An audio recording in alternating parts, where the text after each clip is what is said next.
Evening, Chunky. Only me live across the world for a Saturday night, and I just got off the phone with a very famous woman on a very famous channel from a very famous program, and she's basically been axed because her narrative doesn't fit with that of the broadcaster.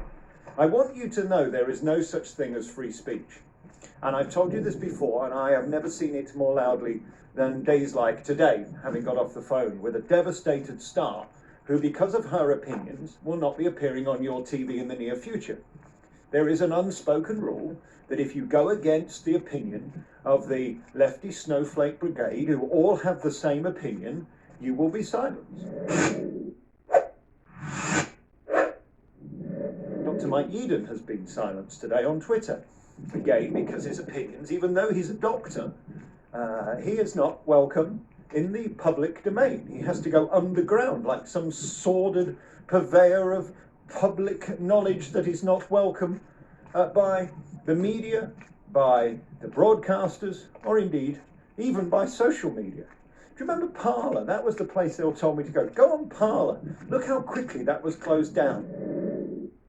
So where do we go next with free speech? We've got big stars being silenced because of what they're doing, not on the programme, but on their private social media. It's not welcome. It's not required. They do not want them to have any opinion whatsoever that doesn't fit with everyone else's. And therefore, you're axed, you're gone, you're silenced, you disappear, and you're not re-signed. And they don't say anything because that will then draw more attention to it and mean they'll get even less work. I know an article that was written last week about a girl who used to appear on This Morning as one of their commentators. She's now gone because she's questioned the government, like I'm doing. Why, with an illness that kills less than 99% of people, are we in lockdown? Why would they open pubs with no alcohol? These are very basic remedial questions for people of small minds like myself, who simply want a good, decent, reasoned argument and answer from the government. But if you ask these questions, you're now deemed to be betraying the trust of the broadcasters and the narrative that they want. So you are silenced, you are got rid of, you are unemployed, you are left to fend for yourself.